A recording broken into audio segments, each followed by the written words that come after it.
Ayun, pauwi na kami ng ating asawa, pasakay sa train, galing kami doon sa Malong, kung saan nagmassage ako sa mga kasamahang Pilipino.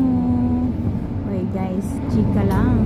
Ayun nga pala yung hotel ng asawa ko dati na tinitirhan nung kami magkakilala. Ayan, for the record, doon po ang aking asawa. Oh yes, diyan nakatira ang aking asawa. Yan, ayun ako. Oh. So goodbye. So dito nakatira ang aking asawa nung aking nakilala. Ayan. So punta na kami sa train station. So nakasakay kami ngayon sa bus. Ayan.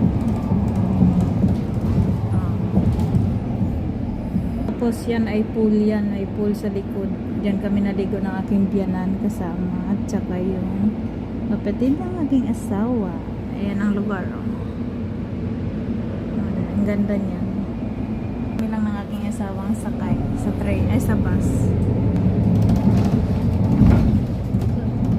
Malapit na kami sa ospital kung saan ako nagpagamot nung ako'y na-accident.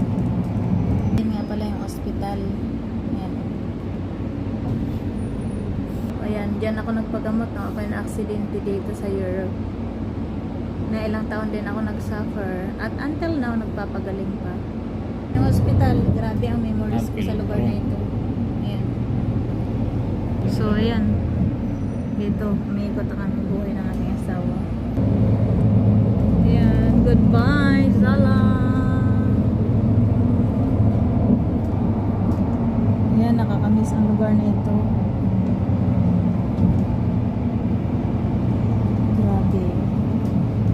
But thankful ako sa Lord. Maraming masasaya at malulungkot na nangyari sa buhay ko ditong lugar. Sa lugar na ito. So ayan, malapit na kami sa train station. Sasakay na kami papuntang Suffolk. Kasi doon ako magmamassage ulit sa aking mga kapwa Pilipino dito sa Europe.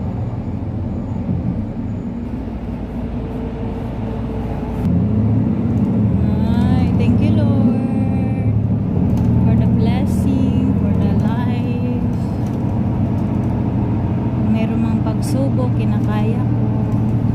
Ay, mamimiss ko ang lugar. Ayan na kami sa train station. I think mag-u-turn itong bus. Ayan nga, mag-u-turn. So ayan, nag-u-turn na nga.